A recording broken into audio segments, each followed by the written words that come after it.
ಕ್ಲಾಸ್ಗಳಿಗೆ ಮುಂದಾಗಿದ್ದೀರಾ. So ಅದರ ಅಡೆತಡೆ ಏನು, ಯಾವ ರೀತಿ ಎಲ್ಲ ಪರ್ಮಿಷನ್ ತಗೊಂಡಿದ್ದೀರಾ ಸರ್? ಮೇಡಮ್, ಇದು ನನಗೆ ಫಸ್ಟ್ ಏನಂದರೆ, ನಾನು ಒಂದು 5,000 ಮಕ್ಕಳಿಗೆ ಸ್ಕಾಲರ್ಶಿಪ್ ಕೊಡ್ತಾಯಿದ್ದೆ. 200 ಮನೆಗಳು ಕಟ್ಕೊಟ್ಟಿದ್ದೀನಿ, 7 ಮನೆಗಳು ಕಟ್ಕೊಟ್ಟಿಲ್ಲ. ಅದರಲ್ಲಿ ಒಗ್ಬೋಟ್ ಪ್ರಾಪರ್ಟಿ, ಅದರಲ್ಲಿ ಸ್ಟೇ, ಅದರಿಂದ ನಾನು ಕಟ್ಕೊಟ್ಟಿಲ್ಲ. ಅದಕ್ಕೆ ನನಗೆ ನಮ್ಮ ಯುವರಾಜ್ ಅವರು ನನಗೆ ಅವಮಾನ ಮಾಡಿದ್ರು. 7 ಮನೆ ಬ್ಯಾಲೆನ್ಸ್ ಇರೋರು, ನಾನು ಅಲ್ಲಿ ಬಂದಮೇಲೆ ಹಾಲಿ ಎಮ್ ಎಲ್ ಎನೂ ಮಾಡಿಕೊಟ್ಟಿಲ್ಲ, ಮಾಜಿ ಎಮ್ ಎಲ್ ಎನೂ ಮಾಡಿಕೊಟ್ಟಿಲ್ಲ. ಏನೋ ಏನ್ರಿ, ಆಫ್ಟರ್ ಒಂದು 20 ಲಕ್ಷ ಖರ್ಚು ಬರೋದು 7 ಮನೆ ಕಟ್ಕೊಟ್ಟಿಲ್ಲ. ಆದರೆ ಇವತ್ತು KGF ಬಾಬು ಅವರೇ ಕಟ್ಕೊಟ್ರು, KGF ಬಾಬು ಅವ್ರ ಫಾಲೋವರ್ಸೇ ಕಟ್ಕೊಟ್ರು. ನಾನು ನೋಡ್ತಾ ಇದ್ದೆ ಏನು ಮಾಡ್ತಾರಂತ, ಆದರೆ ಮಾಡಿಲ್ಲ. ಆದರೆ ನಾನು ಹೇಳೋದೇನೆಂದರೆ, ದುಡ್ಡು ಇಟ್ಕೊಂಡು ಏನು ಮಾಡ್ತೀರಾ ರಾಜಕೀಯ. ಅವ್ರ ಪಾಪ ಬಡವರು ಎಲ್ಲರೂ ನಿಮಗೆ ಓಟ್ ಕೊಟ್ಟು ದೊಡ್ಡ ಮನುಷ್ಯ ಮಾಡಿ ಒಂದು MLA ಮಾಡಿದ್ದಾರೆ, ಅವ್ರಿಗೆ ಏನೂ ಸಹಾಯ ಮಾಡಿಲ್ಲ. ಒಂದು 7 ಮನೆ ಆಫ್ಟರ್ ಏನು ರೀ ಅದು, ಬಾಬು ಅವ್ರು ಕಟ್ಕೊಟ್ಟಿಲ್ಲ. ಅದು ನೀವಾದರೂ ಕಟ್ಬೋದಾಗಿತ್ತಲ್ಲ, ಆದರೆ ಅದು ಮಾಡಿಕೊಟ್ಟಿಲ್ಲ. ಹಾಲಿ MLA ಮಾಡಿಲ್ಲ, ಮಾಜಿ MLA ಮಾಡಿಲ್ಲ. ಇರಲಿ, ಅವರು ಜವಾಬ್ದಾರಿ ಮಾಡಿಕೊಟ್ರು, ಅವ್ರದ್ದು ಇಲ್ಲ ಅಂದ್ರೂ ಅವರು. ನಾನು ಮಾತು ಕೊಟ್ಟಿದ್ದೆ, ಕಟ್ಕೊಡ್ಬೇಕಾಗಿತ್ತು. ನಾನು ಕಟ್ಕೊಟ್ಟಿಲ್ಲ. ನನ್ನ ಫಾಲೋವರ್ಸ್, ನನ್ನ ಜೊತೆಗಿರೋರು ನನ್ನ ಮೇಲೆ ಕಂಟೆಂಪ್ಟ್ ಆಗುತ್ತೆ. ನಾನು ಕಟ್ಟಿದ್ರೆ, ನಾನು ಅಫಿಷಿಯಲ್ ಆಗಿ ದುಡ್ಡು ಕೊಟ್ಟರೆ ಕಂಟೆಂಪ್ಟ್ ಆಗುತ್ತೆ ಅಂತೇಳಿ ನಾನು ನೋಡ್ದಂಗೆ, ಆ ಬಡವ್ರು ನೋಡ್ದಂಗೆ ಪಾಪ ಅವರೇ ವಾಲಂಟಿಯಾಗಿ ನನ್ನ ಫ್ಯಾನ್ಸ್ ಎಲ್ಲ ಹೋಗಿ ಸೇರಿ ಕಟ್ಟಿ. ಏನು ರೀ ಅದೃಷ್ಟ ನಂದು, ನಾನೊಬ್ಬನೇ ಶ್ರೀಮಂತ ಅಲ್ಲ ರೀ, ಅವರು ಶ್ರೀಮಂತರ. ಈಗ ಅಲ್ಲಿ ನಿಂತಿದ್ದಾರೆ, ಅವರೆಲ್ಲ ಶ್ರೀಮಂತರೇ. ಎಲ್ಲರೂ ಸೇರಿ ಅವರೇ ದೊಡ್ಡ ದುಡ್ಡುಗಳು ಹಾಕ್ಕೊಂಡು ನನ್ನ ಹೆಸರು ಉಳಿಸ್ಬೇಕಂತ ಇವರೆಲ್ಲ ಸೇರಿ ಆ ಮನೆಗಳು ಕಟ್ಟಿ ಇವತ್ತು ಕೊಡ್ತಾ ಇದ್ದಾರೆ. ನಾನು ಏನು ರೀ, ಎಷ್ಟು ಹೆಮ್ಮೆ ರೀ ನನಗೆ. ನಾನು ಒಬ್ಬರೇ ಶ್ರೀಮಂತಲ್ಲ, ಅವರು ಶ್ರೀಮಂತರು. ನೋಡಿ, ಎಲ್ಲ ಬಡವರು. ನಾನು ಮಾಡ್ದಿರೋ ಕೆಲಸ ಅವ್ರು ಮಾಡ್ತಾ ಇದ್ದಾರೆ. ಅವ್ರ ಅಸ್ಲಮ್ಮು, ನಮಗೆ ಜಿತಂದರು, ಸಿಕಂದರ್, ಇವರೆಲ್ಲ ಸೇರಿ ಆ ಮನೆಗಳು ಕಟ್ಕೊಡ್ತಾರೆ. ನಾನು ಎಷ್ಟು ಅದೃಷ್ಟ ಮಾಡಿಬಿಟ್ಟು ಬಂದಿದ್ದೀನಿ. ನಿನ್ನೆವರೆಗೂ ನನಗೆ 420 ಬಾಬು ಅಂತ ಹೇಳ್ತಾ ಇದ್ರಿ. ಆ 420 ಬಾಬು ಅಂತ ಹೇಳಿದ ತಕ್ಷಣ ಅವರೆಲ್ಲ ನಾನು ಕಟ್ಕೊಡ್ತೀನಿ ಅಂತ ನನಗೆ ಹೇಳ್ದಂಗೆ ಮನೆಗಳು ಕಟ್ತಾ ಇದ್ದಾರೆ. ನಾನೇ ಮೂಡ್ಲಾಗ್ತಾ ಇದ್ದೆ. ಆದರೆ ಎಷ್ಟು ಅದೃಷ್ಟದವನು ನಾನು. ಇಡೀ ಕರ್ನಾಟಕದಲ್ಲಿ ನಾನು ಗಾಡಿಯಲ್ಲಿ ಇದ್ದರೆ 100 ಜನ ಬಂದು ಸೆಲ್ಫಿ ತಗೊಳ್ತಾರೆ. ಏನು ಗೌರವ ಕೊಟ್ಟಿದ್ದಾರೆ, ಆ ಋಣ ಹೆಂಗೆ ರೀತಿ ತೀರಿಸಬೇಕು. ಆ ಕರ್ನಾಟಕದ ಜನ, ನಮ್ಮ ಅಣ್ಣ ತಮ್ಮಂದರು, ಅಕ್ಕ ತಂಗಿಗಳಿಗೆ ಋಣ ತೀರ್ಸೋಕ್ಕಾಗಲ್ಲ. ನಾನು ಅವ್ರ ಸಾಲಗಾರನೇ. ನಾನು ಇದಕ್ಕೆ ಈಗ ನಾನು ಒಂದು ಮನವಿ ನಮ್ಮ ಇಡೀ ಕರ್ನಾಟಕದ ಕ್ಷೇತ್ರದ ಜನಕ್ಕೆ, ನಮ್ಮ ಚಿಕ್ಕಪೇಟೆ ನಿವಾಸಿಗಳಿಗೆ ಎಲ್ಲರಿಗೂ ನನ್ನಿಂದ ಒಂದು ರಿಕ್ವೆಸ್ಟ್ ಏನಂದರೆ, ಈ ಒಂದು 10,000 ಮನೆ ಕಟ್ಕೊಡ್ಬೇಕಂತ ನಮ್ಮ ತಾಯಿ ಕನಸಿತ್ತು. ಅದು ಪೂರ್ತಿ ಮಾಡೋಕ್ಕೆ ನಿಮ್ಮ ಸಪೋರ್ಟ್ ಎಲ್ಲ ಬೇಕಂತ ರಿಕ್ವೆಸ್ಟ್ ಮಾಡಿ ಕೇಳ್ಕೊಳ್ತಾರೆ. ಸರ್, ಈಗ ಚಿಕ್ಕಪೇಟೆ ಕ್ಷೇತ್ರ ಮಾತ್ರನಾ ಇಲ್ಲ ಆಲ್ ಓವರ್ ಕರ್ನಾಟಕ? ಫಸ್ಟ್ ಏನಿದೆ, ನಮ್ಮ ಇದರಲ್ಲಿ ಒಂದು ಗಾದೆ ಇದೆ, ಫಸ್ಟು ಮನೆಗೆ ಬೆಳಕಿಡು, ಆಮೇಲೆ ಮಸೀದಿಗೆ ಬೆಳಕಿಡು ಅಂತ. ಏನು ಹೇಳ್ತಾರೆ? ಫಸ್ಟ್ ನಿನ್ನ ಮನೆ ನೋಡ್ಕೊಳ್ಳೋ, ಆಮೇಲೆ ದೇವಸ್ಥಾನಕ್ಕೆ ಮಸೀದಿಗೆ ಬೆಳಕಿಡಕ್ಕೆ ಹೋಗು. ನೀವು ಚಿಕ್ಕಪೇಟೆ ಕ್ಷೇತ್ರದಲ್ಲಿ 10,000 ಮನೆಗಳನ್ನು ನಿರ್ಮಾಣ ಮಾಡೋಕ್ಕೆ ರೆಡಿ ಇದ್ದೀರಿ? ಕೇಳಿ, ಒಂದು ನಿಮಿಷ ಪೂರ್ತಿ ಮಾಡ್ತೀನಿ. ಈಗ ಫಸ್ಟು ಚಿಕ್ಕಪೇಟೆ ಕ್ಷೇತ್ರದಲ್ಲಿ ಇರೋ ಮನೆಗಳು, ನನ್ನ ಮನೆ, ನಾನು ಹುಟ್ಟಿರೋ ಜಾಗ, ಅಲ್ಲಿ ಕಟ್ಟೋಣ. ಅಲ್ಲಿ ಒಂದು ನಾನು ಸೆಕ್ಸಸ್ ಆಗಿಬಿಟ್ಟೆ, ಇಡೀ ಕರ್ನಾಟಕ ಕಟ್ಕೊಡ್ತೀನಿ. ಏನೋ ನಾನು ಅಷ್ಟು ದೊಡ್ಡ ಮನುಷ್ಯ ಅಲ್ಲ. ನಾನು ಇರೋದಲ್ಲಿ ನಾನು ಇಡೀ ಕರ್ನಾಟಕ ಕಟ್ಕೊಡೋ ಶಕ್ತಿನೂ ನಾನು ಇಟ್ಕೊಂಡಿದ್ದೀನಿ. ನಾನು ರೀಟೇಲರ್ ಅಲ್ಲ, 5,000 10,000 ಕೊಟ್ಟು ಸೆಲ್ಫಿ ತಗೊಳ್ಳೋನಲ್ಲ. ನಾನು ಹೋಲ್ಸೇಲರ್.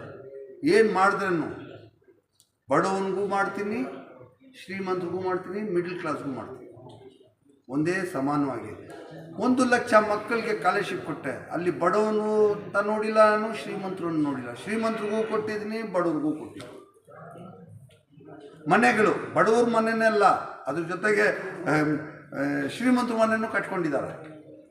ನಾನು ಅಲ್ಲಿದ್ದ ಹಿಂಗೆ ಬರೋವಷ್ಟೊತ್ತಿಗೆ ಅವರೇ ಮನೆ ಬೆಳೆಸ್ಬಿಟ್ಟು ಕಟ್ಕೊಡಿ ಅಂತಾರೆ. ಬೇಡಪ್ಪ ಸಾಕು ಅಂತ ಹೇಳಿದ್ರೆ ಅದರಲ್ಲಿ ಅವಮಾನ ಆಯಿತು. ಇರಲಿ, ಎಲ್ಲ ನಮ್ಮ ಅಕ್ಕ ತಂಗಿಗಳೇ, ಅದೇನು ತೊಂದರೆ ಇಲ್ಲ. ಅವ್ರು ಮಾಡಿಲ್ಲ ಅಂದರೆ ಯಾರು ಮಾಡ್ತಾರೆ? ಅವ್ರ ಅನ್ನ ಹಾಕೋ ದೇವರು ನಾವು ಕಷ್ಟದಲ್ಲಿದ್ದಾಗ. ಸರಿ, ಅದು ಒಂದು ಮಾತು, ನಮ್ಮ ಮನೆ ವಿಷಯ, ನಮ್ಮ ಪ್ರಾಬ್ಲಮ್ ಅದು, ನಾವು ಅದನ್ನು ಸಾಲ್ವ್ ಮಾಡ್ಕೊಳ್ತೀವಿ. ಆದರೆ ನಿಮಗೆ ಈ 10,000 ಮನೆ ಕಟ್ಟಕ್ಕೆ ನಿಮ್ಮ ಸಹಕಾರ ಬೇಕು, ನಿಮ್ಮ ಸಪೋರ್ಟ್ ಬೇಕು, ನಿಮ್ಮ ಹೆಲ್ಪ್ ಬೇಕು. ಇಡೀ ಕರ್ನಾಟಕದಲ್ಲಿ ಇರೋರು ಎಲ್ಲರದ್ದು ಹೆಲ್ಪ್ ಬೇಕು. ಎಲ್ಲರೂ ನಿಂತು KJ ಬಾಬುನಿಗೆ ಒಬ್ಬನಿಗೆ ಇದು ಸಕ್ಸಸ್ ಮಾಡಿಬಿಟ್ರೆ ನಮ್ಮ ಇಂಡಿಯಾದಲ್ಲಿ ಎಷ್ಟು ಶ್ರೀಮಂತರಿದ್ದಾರೆ ಎಲ್ಲರೂ ಮುಂದೆ ಬರ್ತಾರೆ. ನಮ್ಮ ಇಂಡಿಯಾದಲ್ಲಿ ಬಡತನ ಅಂತ ಇರೋದಿಲ್ಲ ಅಂತ ನನ್ನ ಉದ್ದೇಶ.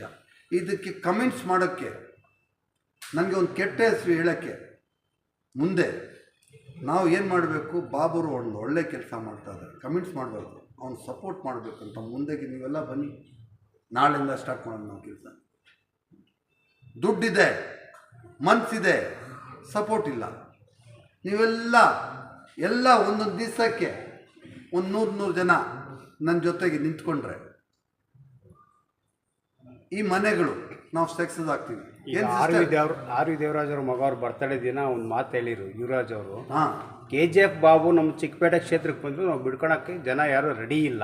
ಹೌದಾ? ಬೋಗಸ್ KGF ಬಾಬು ಅಂತ ಅವತ್ತು ಕೂಡ ಅನೌನ್ಸ್ ಮಾಡಿರು ಅವ್ನ ಬರ್ತಡೇ ದಿನ. ಹಾಂ, ಇದಕ್ಕೇನು ಹೇಳ್ತೀರಿ? ಅದು ಜನ ತೀರ್ಮಾನ ಮಾಡಲಿ. ಯುವರಾಜ್ ಅವ್ರಿಗೆ ಏನು ಹೇಳ್ತೀರಿ ಸರ್?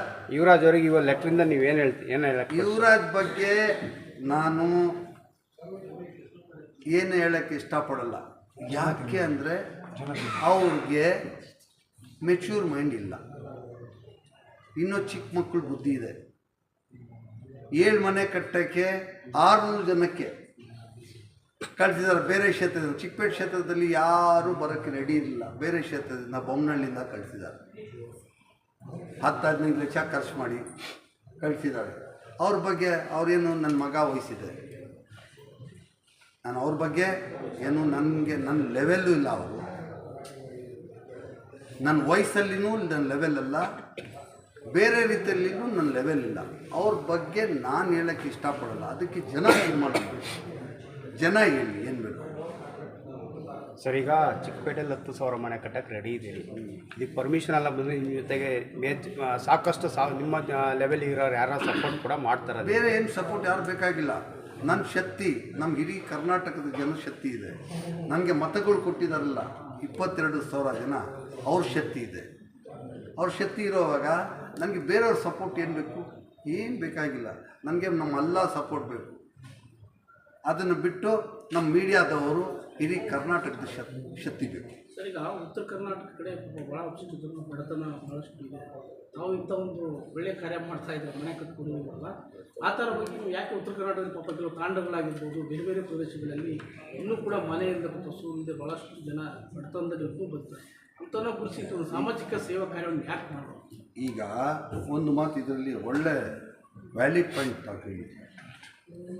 ನಾನು ಚಿಕ್ಕಪೇಟೆ ನಿವಾಸಿ ಇದ್ದು ನಾನು ಉತ್ತರ ಕರ್ನಾಟಕದಲ್ಲಿ ಹೋಗಿ ನಾನು ಸಹಾಯ ಮಾಡೋಕ್ಕೆ ಹೋದರೆ ಅಲ್ಲಿರೋ ಹಾಲಿ MLA, ಮಾಜಿ MLA, ಅಲ್ಲಿರೋ ಕಾರ್ಯಕರ್ತರು ನನಗೆ ಬಿಡ್ತಾರೆ. ಇರಲಿಪ್ಪ, ಕೇಳಲಿ, ಗುಡ್ ಕ್ವಶನ್.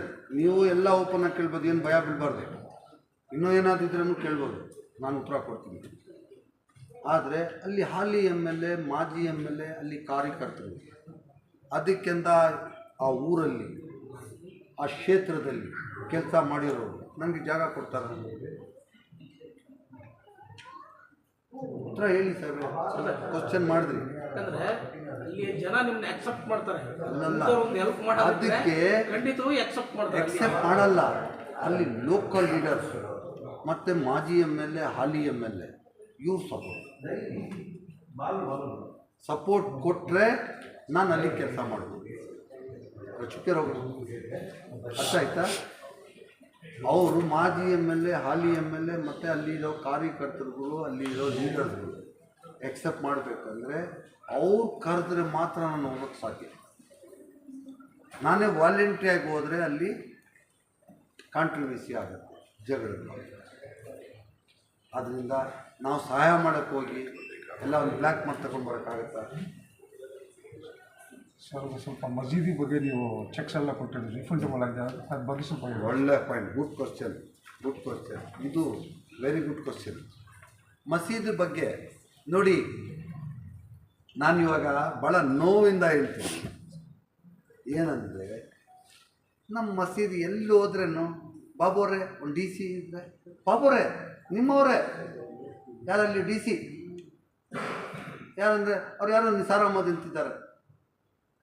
ಬಾಬೋರೆ ನಿಮ್ಮವರೇ AC,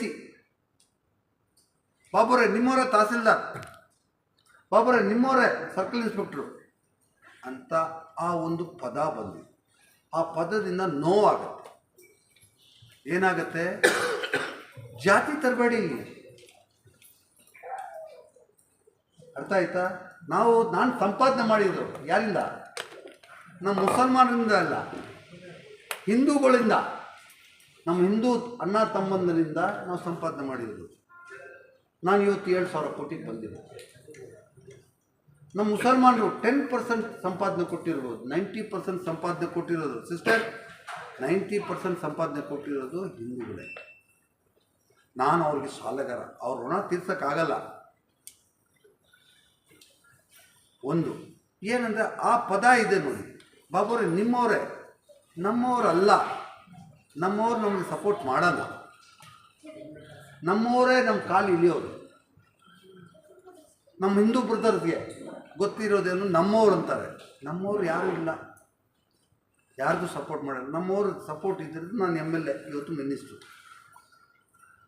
ದುಡ್ಡೆಲ್ಲ ಕೊಟ್ಟಿದ್ದಾನೆ, ಸುಳ್ಳು ನನ್ನ ಲೈಫಲ್ಲಿ ಹೇಳಲಿಲ್ಲ, ಪೂರ್ತಿ ಜೀವನದಲ್ಲಿ ಹೇಳಲಿಲ್ಲ. ಪೊಲಿಟಿಕ್ಸ್ ನನಗೇನಂತ ಗೊತ್ತಿಲ್ಲ. ಇಲ್ಲಿ ಪೊಲಿಟಿಕ್ಸು ನನಗೆ ಏನಂತ ಗೊತ್ತಿಲ್ಲ ಸಿಸ್ಟರ್. ನಾನು ಇವತ್ತು ಏನು ಒಂದು ಓಪನ್ ಮೈಂಡಲ್ಲಿ ಮಾತಾಡ್ತೀನಿ. ಮುಂದೆ ಏನಾಗ್ತಾ ಇದೆ, ಹಿಂದೆ ಏನಾಗ್ತಾ ಇದೆ ನನಗೆ ಗೊತ್ತಾಗಲ್ಲ. ನಾನು ಒಂದು ವ್ಯಾಪಾರಸ್ಥರ ಥರ, ಒಂದು ಬಿಸ್ನೆಸ್ ಮ್ಯಾನ್ ಥರನೇ ಮಾತಾಡ್ತೀನಿ. ನನಗೆ ಆ ಸುಳ್ಳು ಪೊಲಿಟಿಕ್ಸ್ ಬರೋಲ್ಲ, ಸುಳ್ಳು ಆಶ್ವಾಸನೆ ಕೊಡಲ್ಲ. ನಾನು ಏನೇನು ಹೇಳಿದ್ದೀನಿ, ಮನೆಗಳು ಕಟ್ಕೊಡ್ತೀನಿ ಅಂತ ಹೇಳಿದ್ದೀನಿ, ಕಟ್ಕೊಟ್ಟಿದ್ದೀನಿ. ಸ್ಕಾಲರ್ಶಿಪ್ ಕೊಡಬೇಕಂತ ಹೇಳಿದ್ದೀನಿ, ಕೊಟ್ಟಿದ್ದೀನಿ. ಗ್ಯಾಸ್ ಸಿಲಿಂಡ್ರ್ ಕೊಡಬೇಕಂತ ಹೇಳಿದ್ದೀನಿ, ಕೊಟ್ಟಿದ್ದೀನಿ. ಸ್ಯಾಡಿಗಳು ಕೊಡಬೇಕಂತ ಹೇಳಿದ್ದೀನಿ, ಕೊಟ್ಟಿದ್ದೀನಿ. ಎಲ್ಲದಲ್ಲಿ ನಾನು ಸಕ್ಸಸ್ ಆಗಿದ್ದೀನಿ. ಆದರೆ 7 ಮನೆ ನಾನು ಕಟ್ಕೊಟ್ಟಿಲ್ಲ, ಅಲ್ಲಿ ಡಿಫಾಲ್ಟ್ ಆಗಿದೆ. ಅದು ಇವಾಗ ನನ್ನ ಫ್ಯಾನ್ಸ್ ಎಲ್ಲ ಕಟ್ಕೊಡ್ತಾ ಇದ್ದಾರೆ. ಆದರೆ ನಾನು ಅದೃಷ್ಟದವನಲ್ಲ ಇಲ್ವೋ. ಅದಕ್ಕೆ ಇವಾಗೇನು ನನ್ನ ಮೇಲೆ ಕಮೆಂಟ್ಸ್ ಮಾಡೋಕ್ಕೆ ಬದಲು ನನಗೆ ಸಪೋರ್ಟ್ ಮಾಡಿ ಆ 10,000 ಮನೆಗಳು ಕಟ್ಕೊಡಿ. ವ್ಯಾಲ್ಯೂ ಎಷ್ಟು? 400 crores per each house, 4 lakh rupees. 10,000 houses, value about 400. ಇದು ಒಂದಲ್ಲಿ ಸಕ್ಸಸ್ ಆದರೆ ನಾನು ಇಡೀ ಕರ್ನಾಟಕದಲ್ಲಿ ಒಂದು ಹಿಸ್ಟ್ರಿ ಮಾಡ್ತೀನಿ. ಸರ್ ಇದು ಇನ್ ಕೇಸ್ ಪರ್ಮಿಷನ್ ಸಿಕ್ಕಿಲ್ಲ ಅಂದರೆ ಪರ್ಮಿಷನ್ 100 ಅಲ್ಲ, 101% ತಗೊಂಡು ಬರ್ತೀನಿ. ಇಲ್ಲಿ ಬಂದಿಲ್ಲ, ಇವ್ರು ಕೊಟ್ಟಿಲ್ಲ ಅಂದರೆ ಹೈಕೋರ್ಟ್ಗೆ ಹೋಗ್ತೀನಿ, ಹೈಕೋರ್ಟಿಂದ ತಗೊಳ್ತೀನಿ. ಹೈಕೋರ್ಟ್ ಕೊಟ್ಟಿಲ್ಲ, ಸುಪ್ರೀಂ ಕೋರ್ಟ್ಗೆ ಹೋಗ್ತೀನಿ. ನಾನು ಮಾಡಬೇಕಂತ ಒಳ್ಳೆ ಉದ್ದೇಶದಿಂದ ಬಂದಿದ್ದೀನಿ. ಎಲ್ಲರೂ ನನಗೆ ಸಹಾಯ ಮಾಡ್ತಾರೆ. ನಾನಿದು ಈ ಯೋಜನೆ ಮಾಡಬೇಕಂತ ತೀರ್ಮಾನ ಮಾಡಿಬಿಟ್ಟಿದ್ದೀನಿ. ನಾನು ಮಾಡೇ ಮಾಡ್ತೀನಿ. ಎಲ್ಲರಿಗೂ ಹೋದ್ರೂ ನಾನು ಮಾಡ್ಕೊಂಡು ಬರ್ತೀನಿ. ಇಷ್ಟು ದಿವಸ ನಾನು ವಿತೌಟ್ ಪರ್ಮಿಷನ್ ಮಾಡಿದೆ, ಈಗ ವಿತ್ ಪರ್ಮಿಷನ್ ಮಾಡ್ತೀನಿ. ಬಂದೇ ಬರುತ್ತೆ. 15 ದಿವಸದೊಳಗೆ ಎಲ್ಲ ಡೈರೆಕ್ಷನ್ ತಗೊಂಡು ಬರ್ತೀನಿ. ಜೈ ಹಿಂದ್, ಜೈ ಕರ್ನಾಟಕ. ಆದರೆ ನಾನೇನಾದರೂ ತಪ್ಪಾಗಿ ಹೆಚ್ಚಿಗೆ ಏನಾದರೂ ಹೇಳ್ಬಿಟ್ಟಿದ್ರೆ, ನಿಮ್ಗೇನಾದರೂ ಕ್ವಶನ್ಗಳಲ್ಲಿ ಕೇಳೋದಲ್ಲಿ ನಿಮಗೆ ಮನಸ್ಸಿಗೆ ನೋವಾಗಿದೆ, ದಯವಿಟ್ಟು ನನಗೆ ಕ್ಷಮೆ ಕೇಳಬೇಕು. ಸರ್